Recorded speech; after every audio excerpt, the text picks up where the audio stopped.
there will be a grand jury that she will turn this case over to once they have collected all the information. The investigation into the death of 18-year-old Nolan Wells is picking up speed as it's now being reported this case may be headed to a grand jury, just as newly released GPS data and dispatch audio are raising new questions about what happened in Nolan's final hours. We're going to break it all down and what this could mean right now. Welcome to Sidebar, presented by Law and Crime. I'm Jesse Weber. Everybody's on board. 4 words, spoken into a dispatch line at the exact moment a boat was taking on water off the coast of Mississippi. 4 words that should have closed a chapter of this case. Instead, they opened one that still hasn't ended. Because somewhere between that call and the moment the boat reached the dock, 18-year-old Nolan Wells stopped being one of the people on that boat. Picture it like this. A single dot on a GPS map, blinking its way across open water, completely indifferent to the human being who may or may not still be attached to it. That dot doesn't know panic, it doesn't know fear, it just moves, second by second, leaving behind a trail that investigators are now treating like a confession the boat itself doesn't know it made.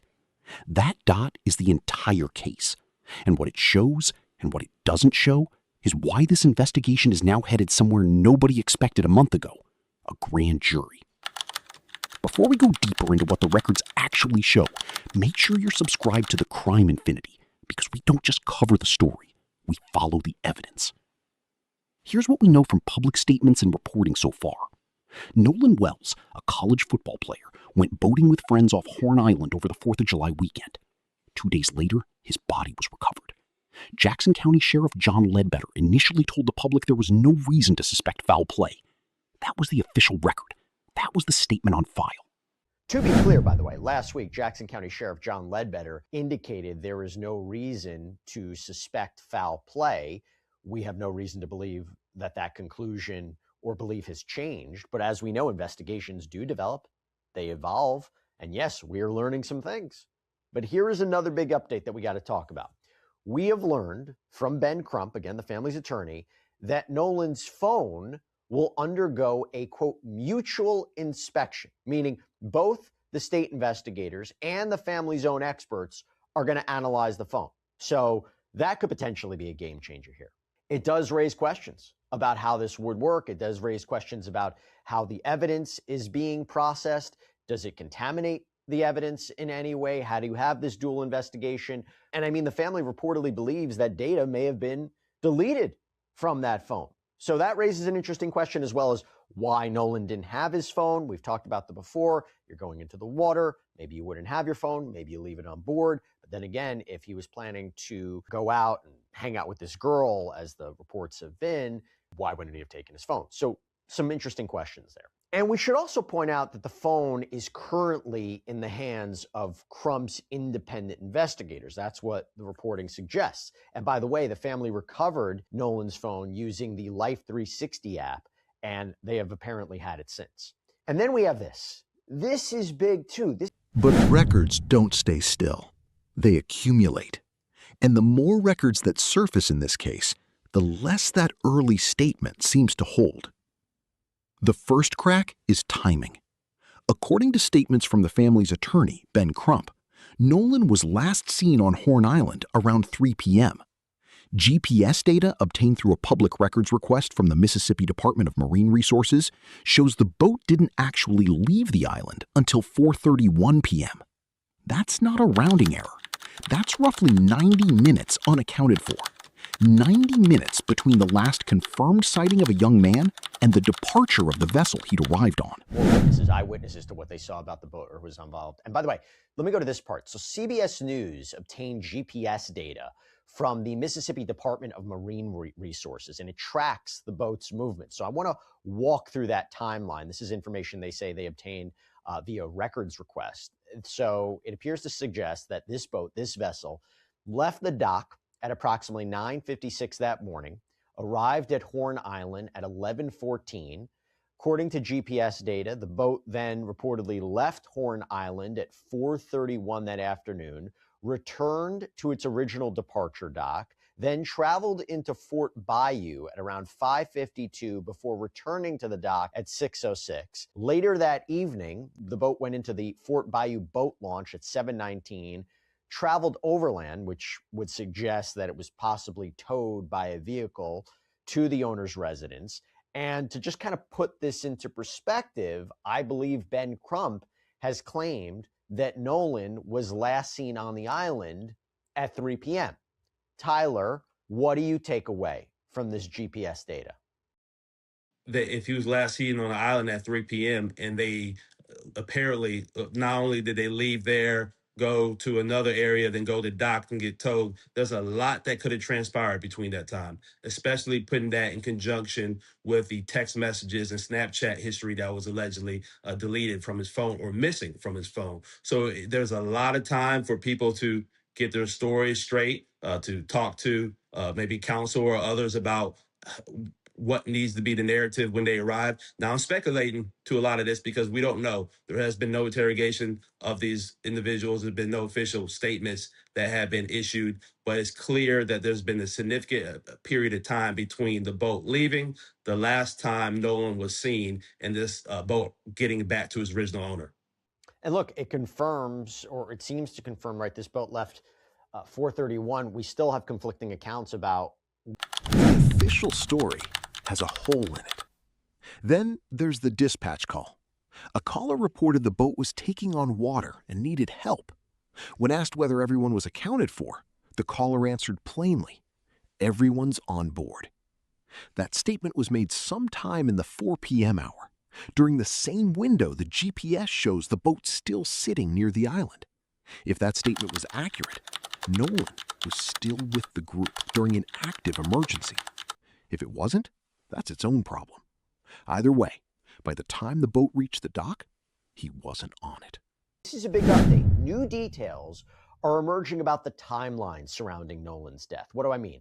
NBC News has obtained audio of what seems to be Nolan's friends calling for help when that boat that he was in trouble.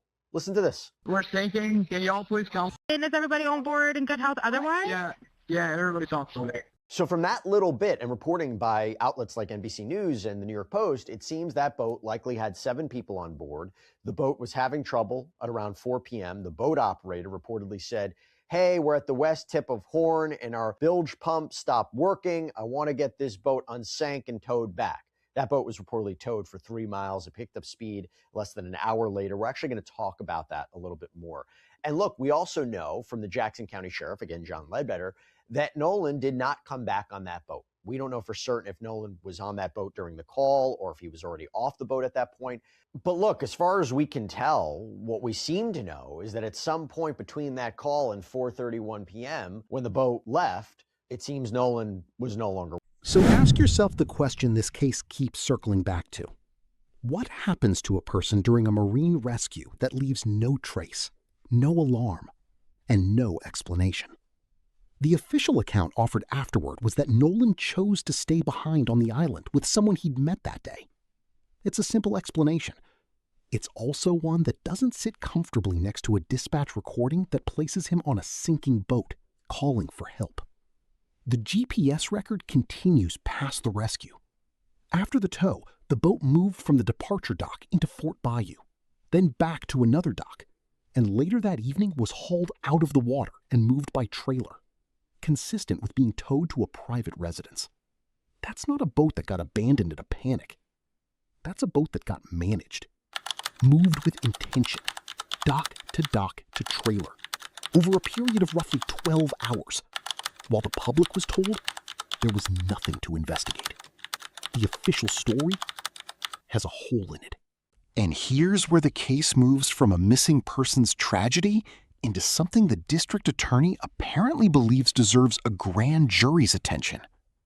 According to Crump, Jackson County District Attorney Angel Myers McRath has agreed to a mutual inspection of Nolan's cell phone, meaning both state investigators and the family's independently retained experts will examine the device's data at the same time. That is not standard practice.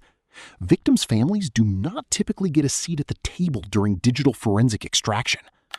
The fact that this DA agreed to it suggests the Standard Channel had already lost the family's trust and possibly the state's own confidence in how the initial evidence was gathered.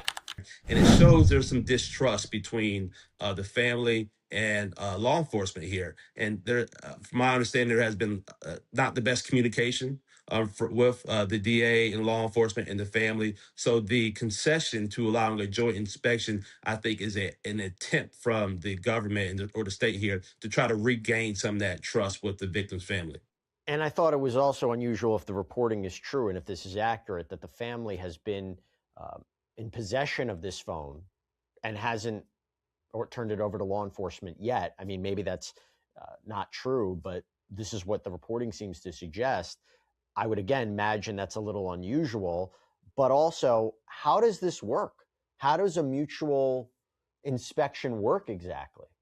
So there should be some forensic experts regarding data extraction present with the state, and also there will likely be an independent one that Mr. Crump's office has present with the DA at the same time. So that way, everybody can see it at the same time, whether all data is being extracted, make sure nothing's being left behind. Because the big issue here is that the early announcement of no foul play, the evidence of the cell phone that the family received, I believe, a couple of days after Nolan went missing, or the night of, I can't recall the exact time, and then the missing of text messages and Snapchat data.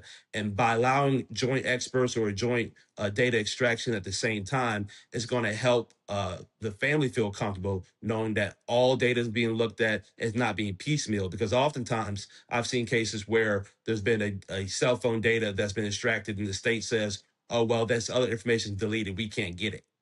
But that's not normal. When a forensic expert can see what's been deleted, what's been altered in the data.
One more point I want to ask you about the autopsies, right? So we have two things going on here.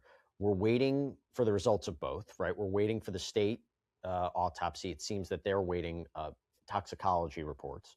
But then the family is, by all accounts, trying to do this independent autopsy out in Washington, D.C. What should we be thinking about these potential dual examinations of Nolan? If there's a stark difference between the examinations, whether the state's examination leads to simply a drowning with no evidence of foul play or any strangulation or struggle, versus a independent investigation from the family that shows otherwise, I think that makes it draws some suspicion. I think that just from the history of how, unfortunately, things have been in the South historically and still that we deal with today, and the way this investigation has rolled out, the family felt the need to do their own independent investigation. I think the toxicology report is going to be telling as well, because if you're in the water and you have some alcohol in your system, it may be more difficult to swim and things of that nature. So the toxicology report is going to be very important, and more information regarding the autopsy about his actual how he actually unfortunately lost his life is going to be relevant for both sides, whether the state sees this as evidence of there being foul play or the family sees it as more so evidence of the state not doing a thorough investigation and being willing to pursue charges.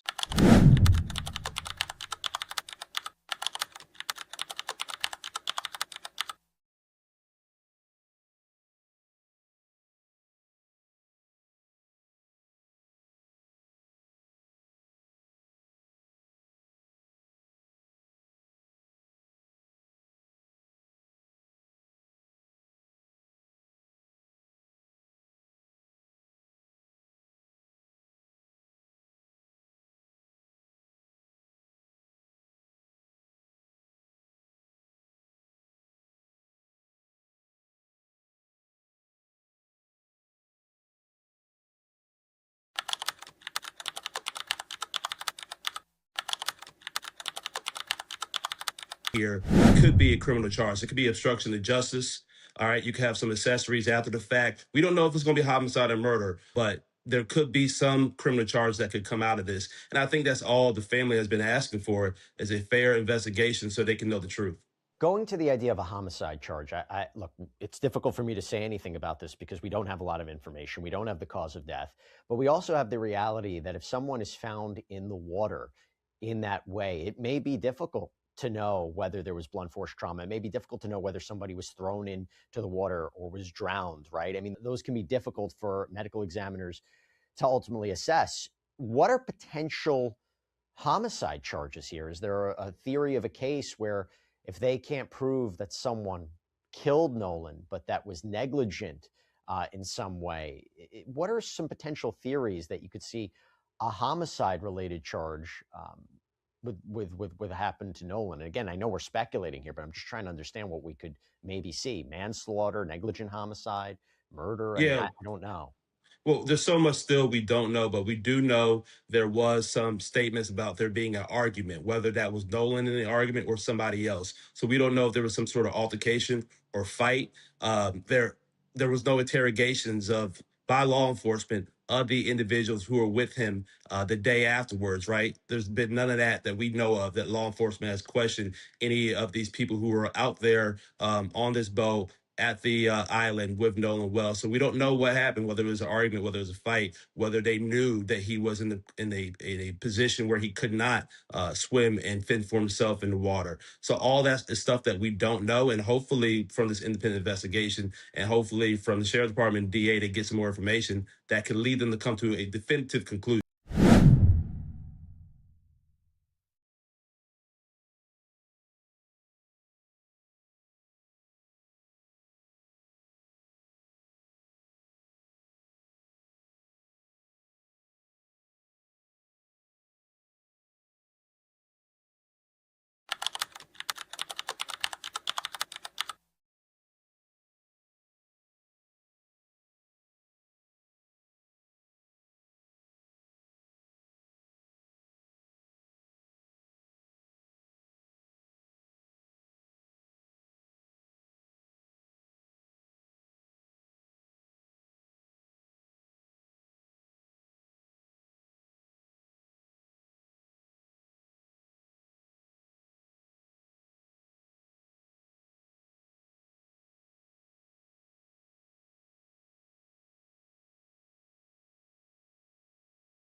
And by the way, there's also newly released information regarding GPS data tracking the boat's movements that day. So these little missing pieces of the timeline are starting to come together. We're going to talk about what the GPS data seems to show. This is all trying to go to answer the questions that the family has, right? That's all that matters. Can you answer the questions that the family has? Now, we're going to get into it all. I actually want to start with what we learned at this press conference about this grand jury. So Ben Crump announced that the family met with Jackson County District Attorney Angel Myers McRath, and arguably the biggest takeaway from that meeting came directly from Crump. She shared with the family that there will be a grand jury that she will turn this case over to once they have collected all the information and finished their investigation. We also agreed that we will have a mutual inspection of the cell phone with our experts and their experts. Attorney Eric Hertz is helping lead the investigation team with former law enforcement experts who are going to help us with the cell phone download. So everybody will be able to see at the same time what the cell phone has. We also talked about trying to make sure we dot every I and cross every T. I know that we're getting about 50 calls a day to 100 calls a day from people who were there on Horn Island, people who are familiar with individuals that were there on Horn Island. And so we continue to be steadfast in trying to get to the truth of why Nolan Wells is dead. Now, I got to be